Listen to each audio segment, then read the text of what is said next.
Nous allons donc commencer ce conseil municipal du 27 mars. Je propose de nommer M. Moradi comme le secrétaire de ce conseil municipal. Merci, monsieur le maire. Bernard Pierre-Michel. Vincent Alain.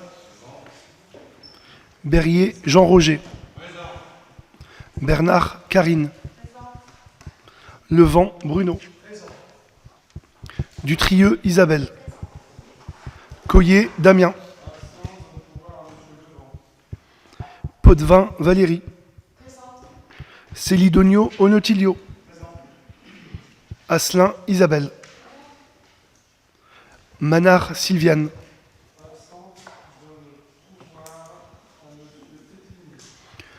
Tétini Aldo. Hénin Daniel.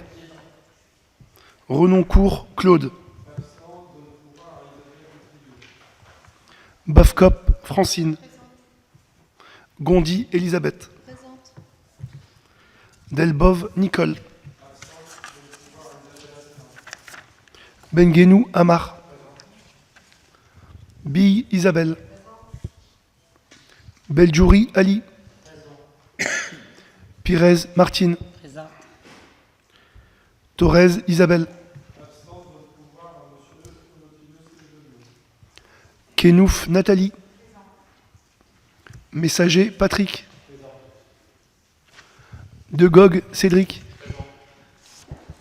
Gandao Régis. Choquet Christine. Présente. Moradi Cyril, présent. Walran Edith. Malo Peggy. Mayer Lolita. Jamjam Hamid. Dolik Virginie. Dolik.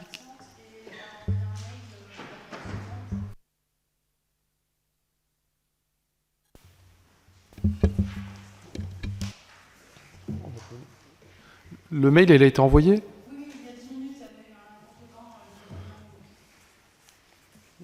On regarde.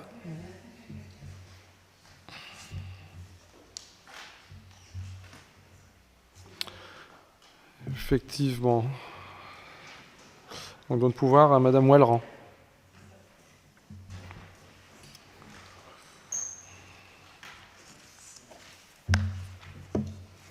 Merci.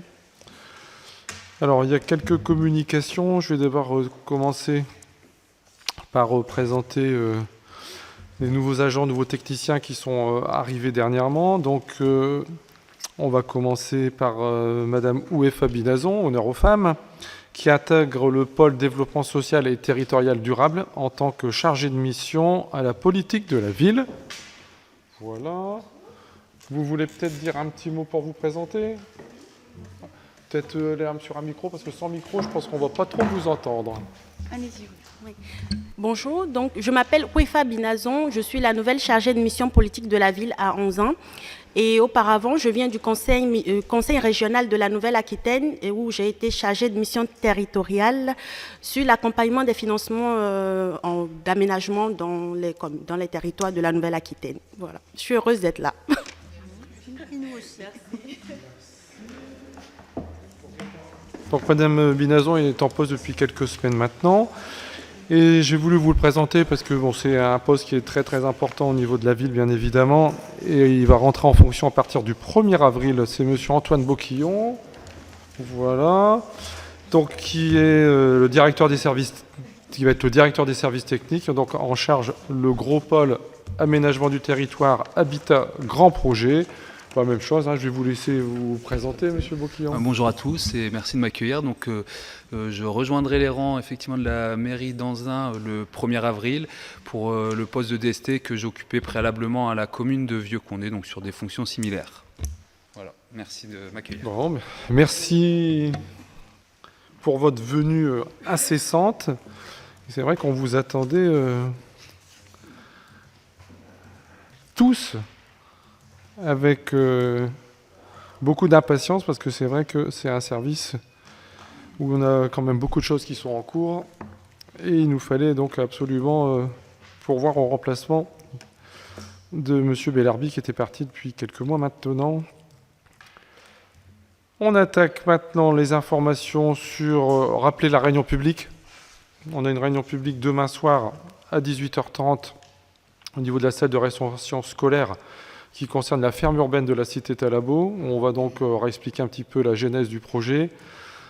On va rentrer un petit peu dans le vif du sujet pour expliquer un petit peu les plans d'implantation, le planning prévisionnel d'installation des futures activités. Donc rappeler que c'est bien évidemment en collaboration avec le CAPEP et sujet qui est suivi par notre technicien, M. Talarzik, qui gère tout ce qui est développement durable. Et puis donc les habitants seront là aussi pour évoquer les différentes interrogations qu'ils peuvent avoir et puis aussi les envies qu'ils ont sur des ateliers qui vont être menés. Donc rappeler que c'est un gros sujet de développement durable, mais également économique et créateur de liens sociaux avec toute cette grande zone autour de Talabot au niveau de la Bleusborn.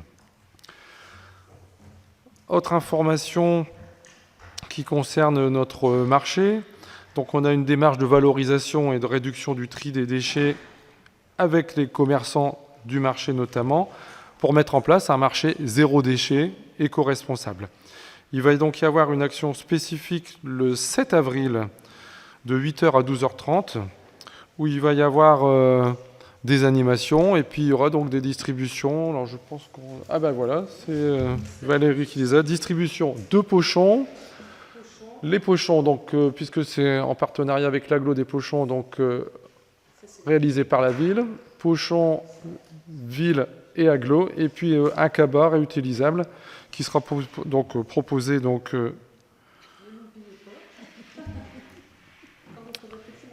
donc 250 lots seront donc distribués le 7 avril sur le marché. Donc achetons propre, consommons local et stop au gaspillage.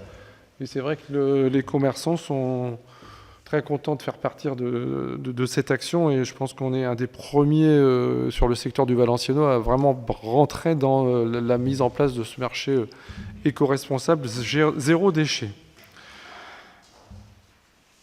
Il y a des associations, on vote les subventions tout à l'heure, mais c'est vrai qu'il y a des associations, notamment les associations sociales, où les subventions sont versées par le CCAS.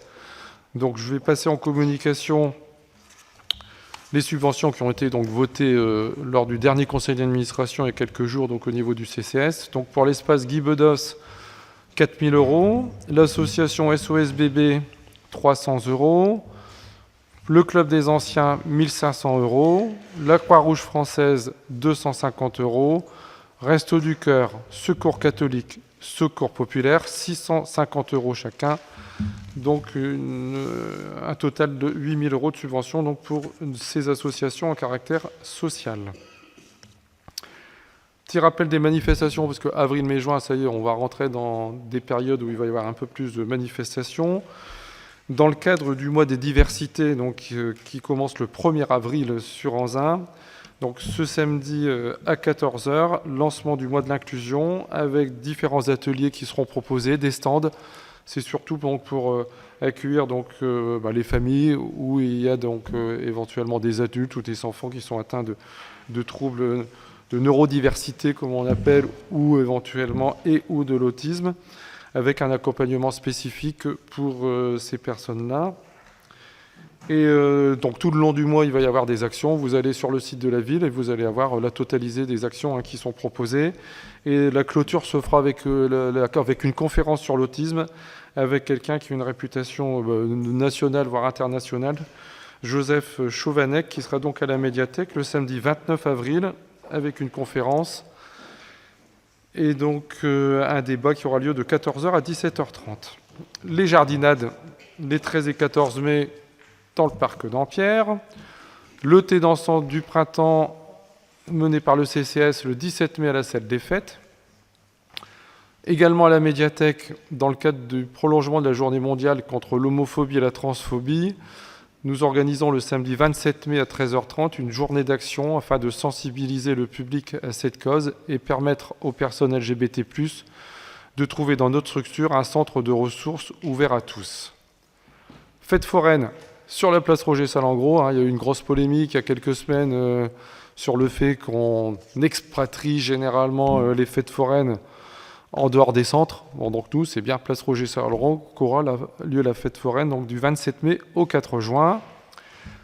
Ensuite, événement qui est également porté par la médiathèque, la Nuit du handicap. Donc c'est un événement national qui est actuellement déployé sur 22 villes. Et dans le Nord, il n'y a que 2 villes qui sont rentrées un peu dans cette action, la ville d'Orchy et la ville de Maubeuge. Et il a été décidé de rentrer un petit peu dans cette action de la Nuit du handicap qui aura lieu donc le 10 juin dans le parc Mathieu. C'est vrai qu'on mène de nombreuses actions avec notamment l'APUI qui a donc son siège sur la ville d'Anzin. Et de nombreuses activités sont proposées avec eux. Nous avons l'atelier bleu qui est aussi mis en place et qui est vraiment quelque chose d'inclusif et sur lequel nous sommes fiers. Et c'est pour ça qu'on va reproposer régulièrement différentes actions. Donc voilà, les différentes dates à retenir. Signale également que les élections du CMJ ont eu lieu dans les écoles, le collège, les différentes infrastructures et que l'investiture aura lieu donc ce vendredi à 17h30 ici même dans le salon d'honneur de la mairie pour l'élection de la ou du maire et des adjointes ou adjoints. Prochain conseil municipal le 12 juin. Je ne sais pas si vous avez déjà donné la date, mais en tout cas c'est le 12 juin. Et vous signalez, il y aura une petite modification sur la délibération numéro 15, la DM numéro 1. Donc vous avez une délibération sur table, mais c'est une modification. En investissement, on reste à 40 000 €, donc c'est une petite DM. Et c'est en section de fonctionnement où il y a 20 000 €. Sur les communications, je pense que j'ai rien oublié. Ensuite, il y a toutes les décisions administratives qui ont eu lieu donc, par dernier conseil municipal jusqu'à cette date. Est-ce qu'il y a des questions sur les décisions administratives? Il n'y a pas de questions? Donc on passe aux différentes délibérations. On commence comme d'habitude les délibérations qui concernent les ressources humaines, mais il n'y en a pas beaucoup. Là, c'est conseil municipal plutôt léger. Sur les décisions, il n'y a rien.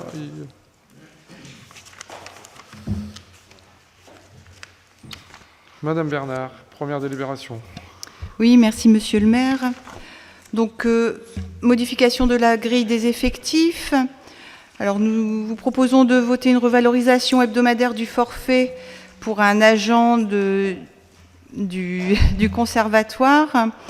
Donc, il s'agit d'augmenter son forfait hebdomadaire et de le passer à temps complet.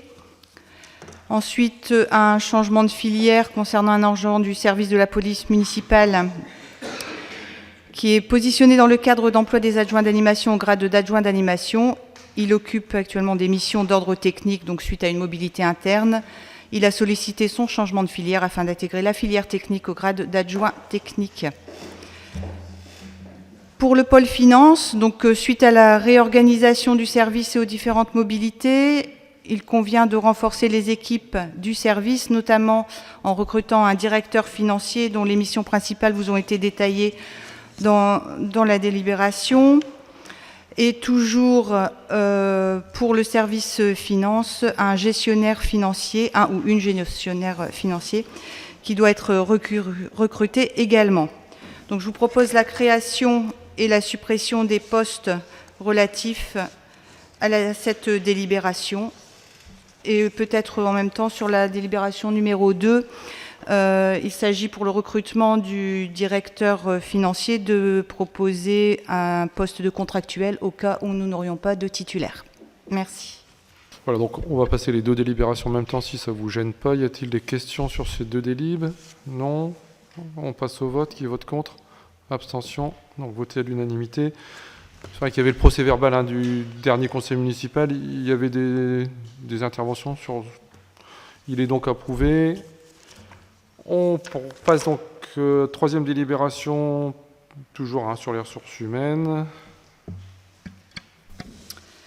Oui, donc il s'agit de recruter un agent pour un CDD d'un emploi permanent à moins de 17h30 hebdomadaires sur le poste d'agent de restauration à temps donc non complet, à savoir 17 heures par semaine. L'agent recruté exercera ses missions de nettoyage, d'entretien des surfaces de service et la préparation en cantine et veillera au respect, bien sûr, des règles d'hygiène et de sécurité. Donc la création du poste est à pourvoir au 1er avril. C'est au grade d'adjoint technique pour un CDD de 1 an renouvelable pendant 6 ans, au bout desquels nous proposerons une CDIsation si cela convient à tout le monde. Merci. Y a-t-il des questions? Qui vote contre? Abstention? Voté à l'unanimité. La dernière délibération pour les RH, une demande de subvention auprès du FIPH-FEP, avance de fonds. Madame Bernard. Oui, donc la ville satisfait à l'obligation d'emploi de travailleurs en situation de handicap en respectant largement le taux qui est de 6% des effectifs. Nous sommes à 11,36%. Donc nous avons la possibilité d'améliorer les conditions de travail de nos agents en sollicitant les aides auprès du Fonds d'insertion pour les personnes handicapées dans la fonction publique pour le financement d'aménagement des postes de travail. Donc un agent de la ville a un handicap reconnu en matière d'audition. La ville peut donc solliciter le concours du PHFP pour l'acquisition d'appareils auditifs. La prise en charge par celui-ci est de 100% du reste à charge. Sur ces bases et pour éviter la prise en charge par l'agent de cette somme importante, qui est à peu près de 1 000 euros, et le mettre en difficulté financière, nous proposons de faire l'avance en réglant la facture et de solliciter le remboursement ensuite. Voilà. Merci. Donc, ce sont des choses qu'on met en place régulièrement pour faciliter les prises en charge de handicap. Je pense qu'il n'y a pas de questions particulières. Qui vote contre? Abstention? Voté à l'unanimité. La 5e délibération, on change de délégation. On passe sur la politique de la ville. Action déposée au titre du contrat de ville 2023. Monsieur Célidonio. Merci, monsieur le maire. Alors oui, dans le cadre de la programmation du contrat de ville 2023, on a 3 projets qui ont été déposés à Anzin. Alors, par 2 porteurs différents. 2 dossiers sont portés par le service politique de la ville, donc en interne, et un dossier par l'espace de vie sociale Guy Bedos. Alors, je vous rappelle que pour chaque action, bien sûr, le public visé est en priorité et en majorité des habitants des quartiers prioritaires de la ville d'Anzin. Alors, première action, donc l'action s'intitule « Développer l'estime de soi pour favoriser le retour à l'emploi et l'alphabétisation vers l'emploi ». Donc, action portée par l'espace Guy Bedos, le VS. Le coût total de l'action est de 28 214 €. Une subvention est sollicitée au titre du contrat de ville, donc auprès de l'État, à hauteur de 13 200 €. Une subvention donc sollicitée au titre du contrat de ville par ville de 3 180 €. Et autres, donc 11 834 €. Donc je vais vous détailler cette action. Donc là, dans le cadre de l'action, l'espace de vie sociale donc, souhaite travailler sur le renforcement de l'estime de soi des bénéficiaires pour qu'ils puissent s'insérer plus facilement dans la vie professionnelle. Et il y a aussi une mise en place d'ateliers donc, de pratiques langagières pour apprendre plus facilement la langue française pour des personnes qui auraient des difficultés à s'exprimer en français. Donc ces actions sont destinées avant tout au public féminin, mais il y a également des hommes qui fréquentent l'association et qui pourront participer à ces associations. Les thèmes sont assez variés, donc il y a un atelier par exemple socio-esthétique, donc là on va développer une bonne hygiène corporelle, savoir se maquiller, savoir s'habiller en vue d'un entretien professionnel. Il y a également des actions qui portent sur la confection de produits biologiques, des produits d'esthétique. Donc j'ai parlé tout à l'heure des ateliers de pratique langagière. Donc voilà, donc en plus de ça, on va permettre de découvrir les savoirs de base donc du français pour que les personnes puissent acquérir une facilité, une autonomie pour communiquer, effectuer des démarches administratives surtout. Donc il y aura les ateliers, excusez-moi, seront au nombre de 2 par mois et concerneront l'ensemble des usagers de l'espace Guy Bedos. On en vient aux actions qui sont portées ensuite par la ville d'Anzin. Donc la première action se dénomme Anzin Insertion Booste ton image. Donc le porteur, comme je viens de le dire, c'est la ville d'Anzin. Coût total de l'action 12 774 €. Subvention sollicitée au titre du contrat de ville État, donc 10 219,20 €. Et le coût pour la ville est de 2 254,80 €. Alors cette action en insertion booste ton image, donc va consister à travailler à lever tout ce qui peut freiner un retour à l'emploi, et on va travailler également sur la mise en valeur du savoir, donc savoir et de savoir-faire. On va amener les bénéficiaires à prendre conscience de soi, à avoir une meilleure estime de soi. Donc on va également les valoriser au niveau de leurs capacités, de leurs compétences. Et donc il y aura, voilà, c'est la finalité de ces ateliers. Donc là, on est sur une démarche d'aller vers, donc on demande aux personnes d'aller vers ces actions quand elles sont acteurs avant tout. Donc ça bénéficie également, comme on disait tout à l'heure, à une majorité d'habitants qui soient jeunes ou moins jeunes. Ça peut être des demandeurs d'emploi de courte ou longue durée. Ils peuvent être également bénéficiaires des allocations, des minima sociaux ou pas. Voilà, donc on les raccroche toujours à une dynamique positive hein, pour l'adapter à leur profil. Donc là, ça ne vient pas se substituer à ce qui existe déjà dans le droit commun, c'est-à-dire à toutes les démarches qui pourraient y avoir avec Pôle emploi, par exemple, ou d'autres organismes qui assurent un suivi et un retour à l'emploi. Et donc là, on vient renforcer en complémentarité tout ce qui se fait toujours au bénéfice des habitants, et toujours au bénéfice des habitants des QPV plus précisément. Troisième action, partageons nos quartiers, donc toujours porté par la ville d'Anzin. Donc le coût total de l'action est de 12 150 €. Une subvention sollicitée au titre du contrat de ville, donc État, de 6 075 €. Donc le coût pour la ville est de 6 075 €.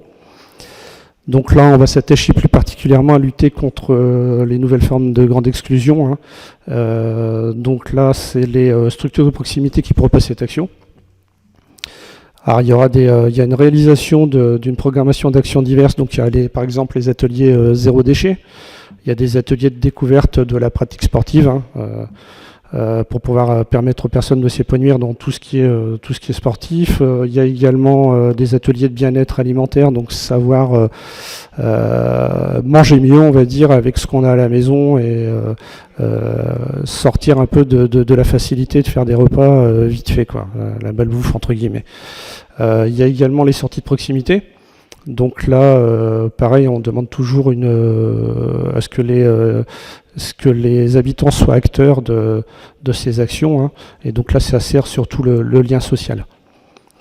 Donc là, on renforce l'offre des structures de proximité. Donc je vous rappelle, André Parent dans le quartier Carpeau, la cyberbase à la Verrie, Claudie de Noyette dans le quartier de la Bleusborn. Et on répond donc aux besoins des habitants de ces quartiers. Et comme je disais tout à l'heure, pour les placer au centre, hein, autant en tant que bénéficiaires qu'acteurs. Alors sur ces bases, il vous est demandé d'autoriser Monsieur le maire à solliciter les subventions d'un montant global de 16 294,20 € auprès de l'État pour les dossiers portés par la ville. Donc 29 494,20 € au total avec les actions portées par les associations, et à signer tout document nécessaire à la réalisation des actions et de permettre la mise en œuvre de celles-ci. Les crédits sont inscrits au budget primitif 2023. Merci pour cette présentation exhaustive. Y a-t-il des questions complémentaires? Pas de questions. Qui vote contre? Abstention? Voté à l'unanimité. La 6e délibération, vous faites assez rapide. C'est une demande de prorogation de la subvention relative à l'action Partageons nos quartiers. Toujours Monsieur Célidonio. Oui. Alors, dans le cadre de la programmation du contrat de ville 2022, un projet, donc Partageons nos quartiers, avait été déposé. Et donc, il a été porté en interne par le service politique de la ville. L'action, pareil, hein, vise à répondre aux besoins des habitants des quartiers prioritaires, toujours en les plaçant au centre, tant en bénéficiaires qu'en acteurs de cette action. La réorganisation interne du pôle développement social et territorial durable n'a pas permis que soit réalisée dans la totalité de la subvention allouée à la commune pour réaliser l'action Partageons nos quartiers. Donc dans ce contexte, la ville souhaite solliciter une demande de prorogation jusqu'au 30 juin 2023 afin de permettre la réalisation de l'action essentielle aux habitants, bien sûr, des quartiers QPV. Les dépenses correspondantes sont déjà inscrites au BP 2023 de la ville, et sur ces bases, il vous est demandé de bien vouloir autoriser Monsieur le maire à effectuer une demande de prorogation de la subvention relative à l'action Partageons nos quartiers. Merci. Y a-t-il des questions? Bon, tout ça, bien sûr, a été validé avec les services de l'État, donc pas de questions. On passe au vote. Qui vote contre? Abstention. Voté à l'unanimité. La 7e délibération qui revient tous les ans, qui est souvent source un peu de débat sur le plan d'action TFPB, mais cette fois-ci 2023. Oui, en effet, donc plan d'action TFPB 2023, pour rappel, les bailleurs donc bénéficient d'un abattement sur la TFPB entre guillemets en échange d'actions bénéficiant à la population et d'actions donc sur les quartiers respectifs. Donc on a 2 quartiers qui sont éligibles à cet abattement, le quartier de la Verrerie, Square de la République, et la zone intercommunale des Rives de l'Escaut. Donc l'abattement est compensé à hauteur de 40% par l'État. Le reste est à la charge de la commune. Donc comme je disais tout à l'heure, ça permet aux organismes HLM de traiter les besoins spécifiques des quartiers prioritaires. Les bailleurs, donc, par l'intermédiaire de ce dispositif, s'engagent à poursuivre l'amélioration du niveau de qualité de service dans les quartiers. Ils y renforcent leur intervention au moyen notamment d'actions qui contribuent à la tranquillité publique, à l'entretien, à la maintenance du patrimoine, à l'amélioration du cadre de vie et à la participation des habitants. Alors pour que les bailleurs puissent bénéficier de cet abattement, ils doivent avoir déclaré auprès des services des impôts les logements qui sont concernés, et ils doivent avoir signé la convention locale d'utilisation de l'abattement TFPB qui s'inscrit dans le cadre du contrat de ville. Ils doivent également proposer à la ville, l'agglo et l'État, donc Direction départementale des territoires et de la mer, donc le DTTM, un plan d'action en lien avec les enjeux du contrat de ville, et qui vient compléter les dispositifs et démarches de gestion urbaine de proximité sur les quartiers QPV. Toutes ces actions, bien sûr, doivent être validées par les signataires de la convention locale d'utilisation de l'abattement TFPB. Ils doivent ensuite être ajustés annuellement en fonction du bilan de l'année écoulée, après un plan d'action qui couvre la période 2021-2022. Donc les bailleurs concernés ont dû élaborer un nouveau plan d'action pour 2023. Pour ces plans d'action pour 2023, les bailleurs qui bénéficient de l'abattement sont Habitat du Nord à la Verrerie, Partenaire Habitat à Square de la République et zone intercommunale Rives de l'Escaut, la SIGH donc à la Verrerie et Epona dans la zone intercommunale, et Maison et Cité dans la zone intercommunale Rives de l'Escaut. Alors, les plans d'action 2023, donc, ils ont été envoyés, comme je disais tout à l'heure, à la DDTM avant le 31/12/2022 par les bailleurs. Donc maintenant, on va devoir les valider, donc ici au conseil municipal.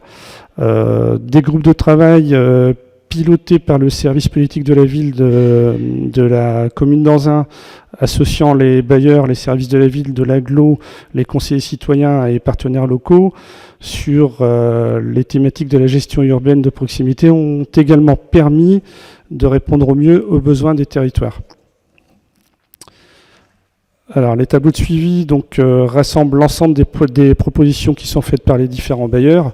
Alors, pour le plan d'action 2023, comme à l'accoutumée, les bailleurs vont travailler sur des thématiques qui sont variées. Donc, on peut citer par exemple des thématiques telles que la mobilité douce, l'emploi avec des propositions de mise en place de chantiers éducatifs et de chantiers d'insertion.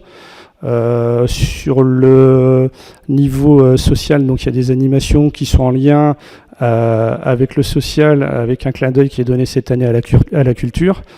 On a aussi des actions en direction de la jeunesse et plus précisément le public jeune 16-25, avec par exemple la proposition de mise en place des chantiers éducatifs. Il y a une thématique également éco-responsable, qui propose des actions de sensibilisation au tri des déchets, et la thématique à vocation sociale qui propose des actions d'accompagnement individualisé, donc la lutte contre la précarité énergétique en lien avec le contexte actuel.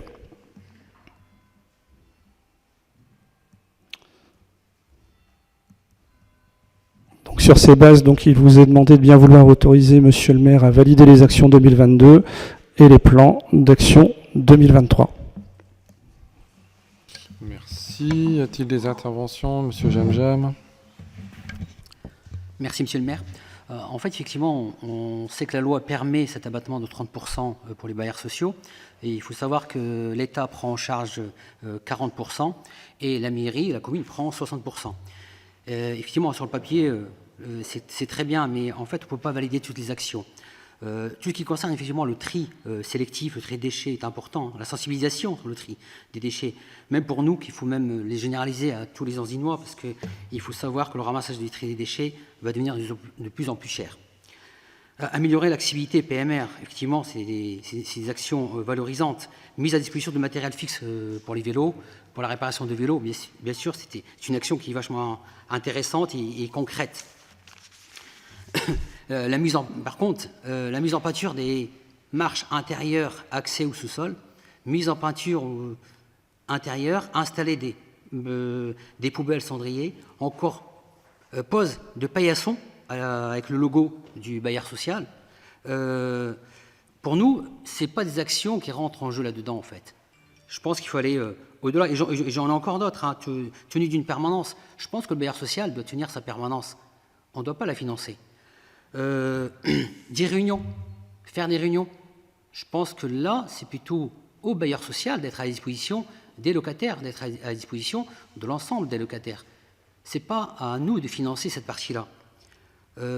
Payer l'énergie de local service, je ne vois pas d'où ça vient. Et aussi, par contre, la rénover, donc remise en état des logements. Et un truc qui est assez quand on regarde un petit peu là-dessus, je lis un petit peu, je retrouve.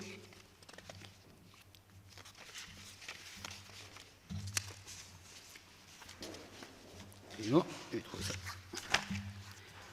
En fait, je pense que l'argumentaire, il est un petit peu, je pense, l'argumentaire pour les 13 000 euros, plus de 13 000 euros en fait, pour la rénovation, où il est écrit, hein, désolé, hein, pour renforcer l'attractivité du site, donc pour avoir de nouvelles populations, C'est-à-dire qu'en fait, pour moi, il y a une discrimination entre les anciens et les nouvelles populations. C'est-à-dire que les anciens, ils n'ont pas le droit à une rénovation, et les nouveaux, ils ont le droit à une rénovation.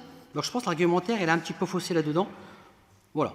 Donc pour nous, certaines actions sont effectivement peuvent être financées, mais pas toutes les actions. Je pense qu'il faut voir un peu le degré d'action. Merci. C'est le débat que l'on a à chaque fois. Monsieur Zelidonio, vous avez des compléments. Après, ce qu'il faut savoir, c'est que les actions qui sont proposées, c'est qu'elles sont validées par les services de l'État. Ça rentre dans le volume de ce qui peut être mis en place et qui est validé dans un cadre global, on va dire.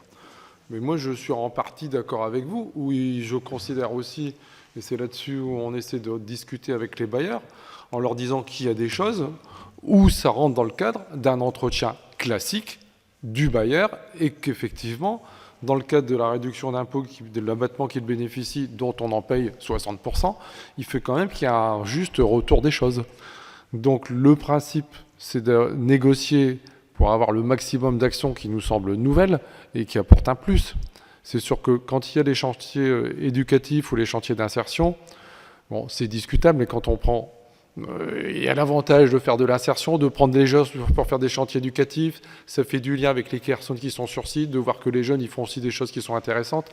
Bon, là-dessus, ça peut se discuter, mais payer pour mettre des paillassons, je suis d'accord avec vous que nous ne sommes pas là, normalement, pour faire cela.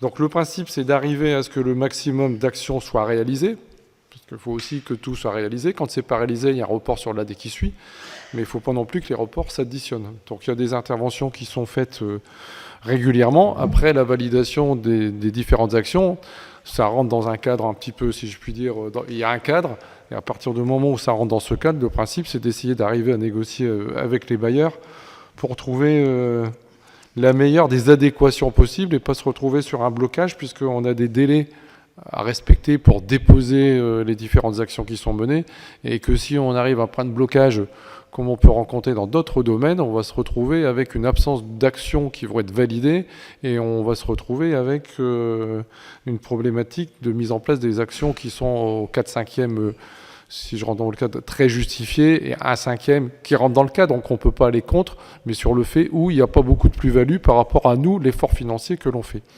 Mais là-dessus, les consignes sont données clairement à l'élu référent et aux techniciens qui arrivent sur le fait que, et quand ça ne va pas ou quand vraiment je trouve qu'on dépasse les bornes, de toute façon, il y a un courrier qui est mis à la signature pour le directeur de la structure pour dire qu'il y a peut-être des choses où il ne faut peut-être pas pousser, quoi.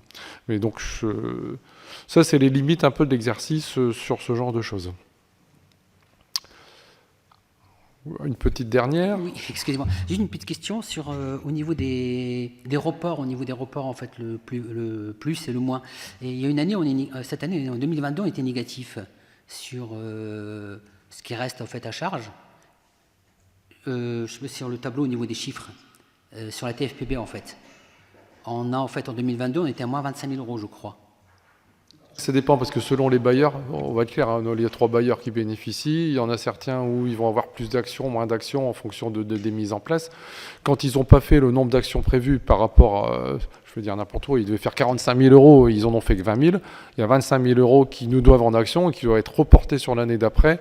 Alors les retards, ça peut être lié soit à une problématique de marché avec une structure, à la crise sanitaire qui a pu décaler certaines choses. Après... Généralement, s'ils dépensent, entre guillemets, plus que prévu, ça reste plutôt moins exceptionnel ou ça rentre dans le cadre où on considère que peut-être il y a des actions qui ont été actées, c'est là-dessus où on rentre en discussion avec le bailleur. Par contre, dès qu'il y a du retard, obligatoirement, ça ne tombe pas... dans le tonneau des Danaïdes et où on ne s'y retrouve pas. Les actions qui n'ont pas été réalisées, soit ils nous trouvent des autres actions, soit elles sont reportées, mais l'argent qui est dû, et il doit avoir les actions qui sont en lien sur l'année qui suit, et s'il y a encore un décalage, mais à un moment donné, ça ne peut pas s'additionner. On ne peut pas dire, il y a un retard de 20 000 € cette année, on aura un autre de 15 000 l'année prochaine, on va arriver sur des montants tels qu'on n'arrivera jamais à mener les actions. Donc c'est là-dessus où on doit aussi, nous, être vigilants, mais... il y a des bailleurs où on doit être plus vigilant que d'autres et d'autres où ça se passe un peu plus facilement. Après, il y a des choses qui sont nouvelles, comme là avec pour l'Opérabus. Je trouve que c'est vrai que ça, amener la culture dans des quartiers où c'est un peu plus compliqué, où les gens vont pas aller spontanément voir des spectacles, ça c'est une action qui est vraiment intéressante et qui a été proposée par le bailleur. Donc il y a des choses qui sont vraiment nouvelles. Donc il y a vous l'avez évoqué. Il y a des super projets, d'autres qui sont mis en place régulièrement parce qu'il faut arriver à traiter notamment les déchets, les encombrants qui peuvent y avoir sur différents sites, en sachant aussi qu'il y a un gros travail puisqu'il va y avoir des poubelles enterrées prochainement, normalement, sur tout ce site. La compétence est au niveau de l'agglo, donc là les négociations se discutent entre l'agglo, le bailleur et la ville, mais la compétence c'est bien l'agglo qui l'a. Et là, c'est des négociations sur les engagements financiers du bailleur pour mettre ces colonnes enterrées, en investissement notamment, puisqu'ils auront un retour aussi au niveau fonctionnement, puisque leurs employés n'auront plus à sortir les poubelles. Et là, il y a un gros travail à refaire quand on voit déjà nos colonnes enterrées que l'on a déjà sur le territoire, où c'est déjà compliqué à gérer. Donc là, l'agglo doit mettre les ambassadeurs du tri, il doit faire du porte-à-porte, il doit avoir des actions sur site, sinon on ne va pas s'en sortir. On passe au vote. Qui vote contre? Abstention. Donc ça fait 4 abstentions. Votez donc à la majorité. Merci. La 8e délibération.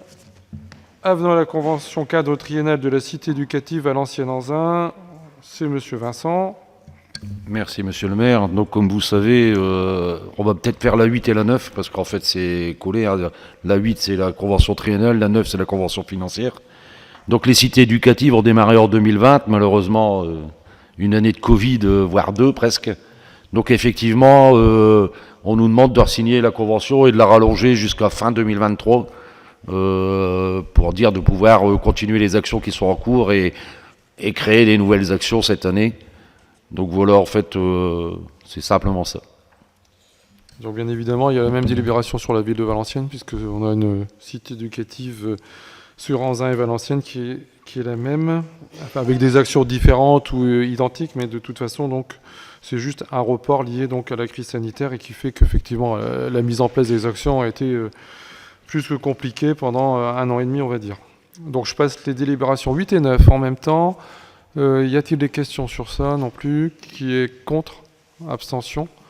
Voté à l'unanimité. La 10e subvention carnaval 2023, monsieur Vincent. Merci monsieur le maire. Donc comme vous le savez, tous les ans on vote une subvention à une association d'Anzin pour par l'intermédiaire de cet assaut, de permettre à des habitants et de construire des choses pour le défilé du carnaval. Donc cette année, une association s'est créée. Donc habituellement, la subvention a été votée à l'association de Caubec-Talabot. Cette année, une association s'est créée spécifiquement pour le carnaval. Donc ils n'auront que ça à gérer. Donc elle s'appelle Carnaville. Donc c'est simplement le fait de voter cette subvention pour cette association Carnaville à hauteur de 3 000 €. C'est vrai qu'il y a de plus en plus de participatifs au niveau du carnaval. Bon, les matières premières ont aussi fortement augmenté par rapport à ce qu'on donnait auparavant et ça devenait un peu compliqué. Donc déjà là, c'est une subvention qui reste quand même modérée, si je puis dire. Donc on va voir un petit peu avec cette subvention ce qui leur est possible de mettre en place. Voilà pour les petites précisions. Il y a des questions. Qui votent contre, abstention, donc voter à l'unanimité. La prochaine délibération, délibération très importante pour nos associations qui attendent la délibération avec impatience pour pouvoir toucher leur subvention dans le cadre de leur activité 2023. Monsieur Vincent. Merci Monsieur le maire. Donc comme tous les ans, comme vous savez, au mois de mars, généralement on vote les subventions aux associations. Donc vous avez lu le tableau un peu après, parce que dans le déroulé, malheureusement, il y a eu un oubli, donc vous avez eu un peu le tableau après. Aujourd'hui, la commission s'est réunie, donc les subventions ont été validées par la commission. Alors juste pour rappel, une seule association a eu 10% de moins, au moins vous le savez comme ça, c'est le football, qui a rendu son dossier ce qu'on appelle très très en retard. Et 2 associations se sont vues augmenter, donc de 1 500 € par assaut. C'est le football et le rugby. Alors tout simplement parce qu'on leur a demandé en fait s'ils étaient intéressés par tracer leur terrain. Parce qu'effectivement c'est très compliqué le traçage. Donc nous on trace le vendredi, manque de peau, s'il y a des moments il fait du mauvais temps, le samedi, le traçage il disparaît. On a des arbitres qui malheureusement, il y a des moments, ça va, il y a des moments, ils disent non, c'est pas bien tracé. Et soit le samedi ou le dimanche, on est obligé de rappeler des ouvriers de la ville, donc on paye en heure sup, pour faire tracer les terrains. Donc on s'est dit, moi dans ma jeunesse c'était les clubs qui traçaient, et on s'est dit avec monsieur le maire, pourquoi les clubs traceraient pas? On va leur donner le matériel, donc le matériel, ils vont l'avoir, c'est pas eux qui vont l'acheter, vous inquiétez pas. Donc on va leur donner le matériel, on va leur donner tout ce qu'il faut, la pâture, si c'est la pâture, le plâtre, parce qu'on peut toujours tracer au plâtre. Et en compensation, on leur donne 1 500 € de plus sur l'année pour leur travail. Donc voilà, sinon, moi je tiens à remercier monsieur le maire de toujours prendre la décision et de toujours prendre la décision de ne pas baisser le montant des subventions. Elle se voit même cette année augmenter. Donc c'est quand même, c'est rare, et il faut le dire parce que toutes les autres communes aux alentours, pratiquement elles ont baissé depuis 2020. Et je rappellerai qu'une chose, c'est que certes les subventions c'est pécuniaire, mais il y a toutes les salles, il y a tout le nettoyage des salles, et quand tout pour les associations, ça représente pratiquement 1 million € sur l'année. Quand on compte les salles, l'électricité, le courant. Et je rappelle simplement aussi encore une fois, c'est que nous en Anzin, on n'a pas coupé le chauffage. On l'a réduit légèrement, mais le chauffage n'a pas été coupé. Donc, à part un problème dans une salle, mais ça c'est différent, c'est un problème technique. Mais Anzin n'a pas coupé le chauffage, donc ce qui fait qu'aujourd'hui, on a pu garantir du confort à nos assos malgré tout, et je tiens à le remercier parce qu'il aurait très bien pu prendre une décision différente, chose qu'il n'a pas faite aujourd'hui. Donc tout ça, si vous avez des questions sur les subventions, alors il y a des gens qui ne peuvent pas voter. Donc on va les dire. Ouais. Oui, donc on va rappeler qu'il y a une augmentation par rapport à 2022. Y a-t-il des questions avant de passer au vote? Pour les votes, à chaque fois, on va scinder, parce qu'il y a quelques élus qui ne peuvent pas participer au vote. Donc en théorie, vous devriez sortir de la salle, mais on va faire comme si c'était fait, parce que on va avoir un jeu de chaises musicales qui va pas arrêter de tourner. On va d'abord faire donc le vote des subventions aux associations scolaires. Donc ne participe pas au vol. Madame Dutrieux, Monsieur Vincent.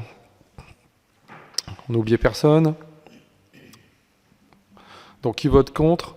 Abstention. Donc voté à l'unanimité des votants. Pour les associations culturelles, ne participe pas au vote, Madame Pires. Personne n'a été oublié. Qui vote contre? Abstention. Voté à l'unanimité. Pour les associations sportives, ne participe pas au vote, Madame Bernard, Monsieur Jamjam, Monsieur Levent et moi-même.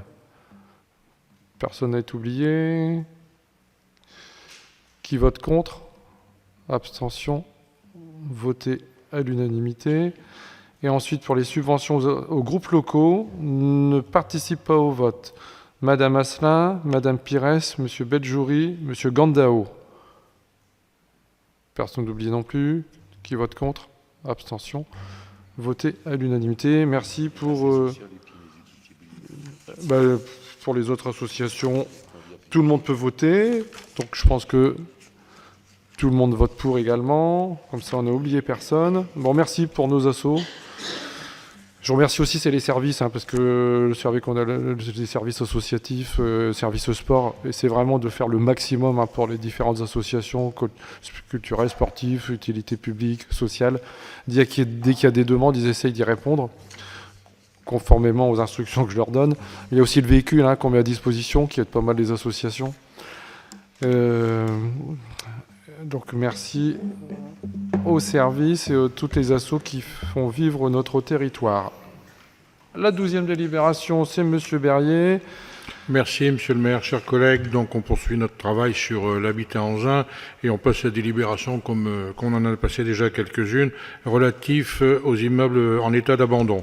Donc la procédure relative à l'immeuble situé 28 rue Gambetta se termine. Nous sommes donc devenus propriétaires. Comme ce bâtiment n'apportera rien au patrimoine de la commune en tant qu'usage à destination de l'ensemble de la population, on vous propose de le mettre en vente sur une valeur estimée par le juge à 46 300 € et bien entendu, on fera comme pour les autres immeubles, on va le vendre au plus offrant dans l'espoir d'obtenir le meilleur prix.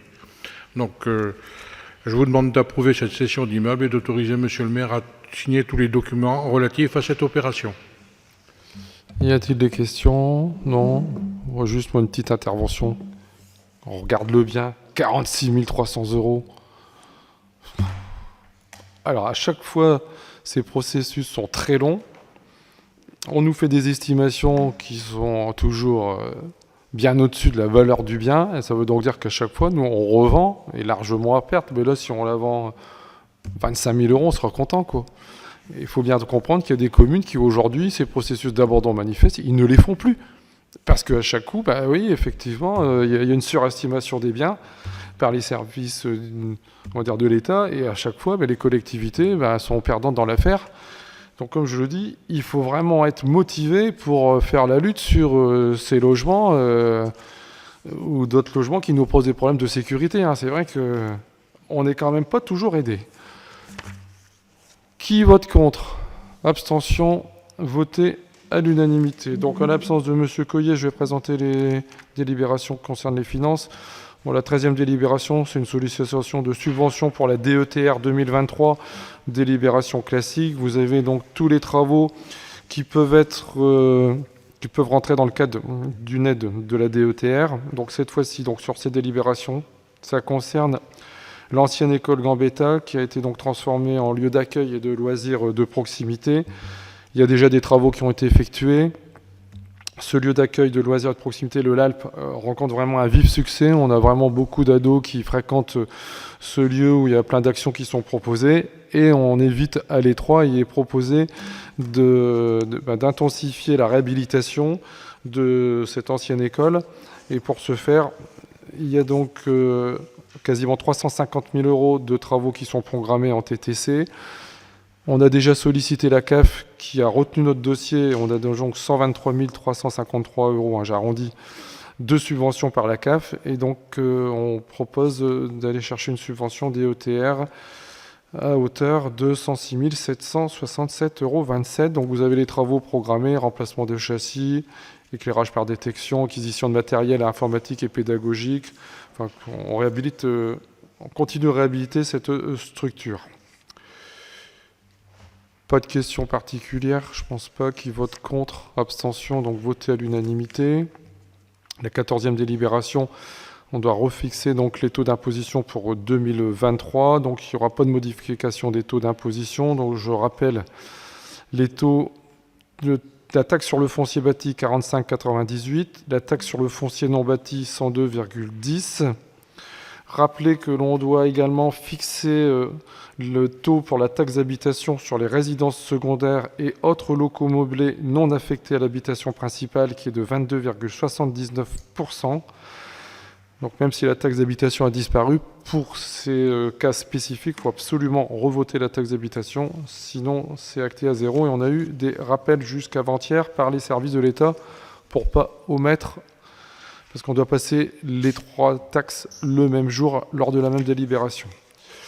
Donc il est proposé donc, de maintenir les mêmes taux. Donc je rappelle que les taux communaux, en tout cas, n'ont pas bougé depuis 2019. Donc depuis 14 ans, un peu de changement. Ce qui monte, 2009.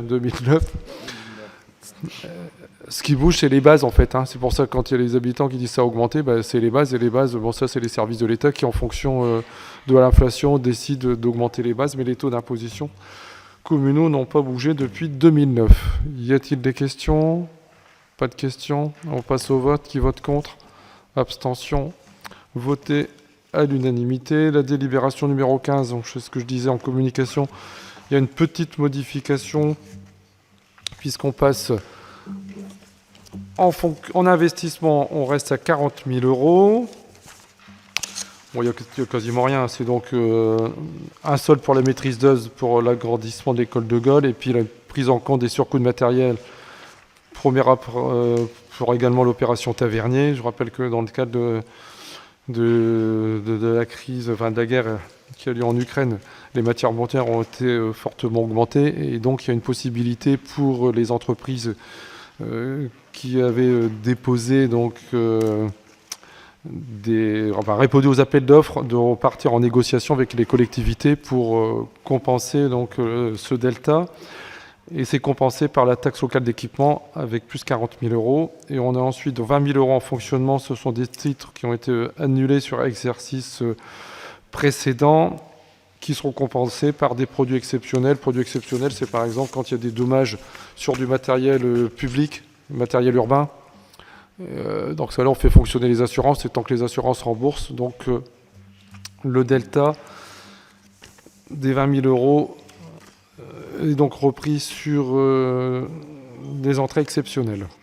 Y a-t-il une question sur cette DM numéro 1 qui est vraiment minime, pas grand-chose à raconter.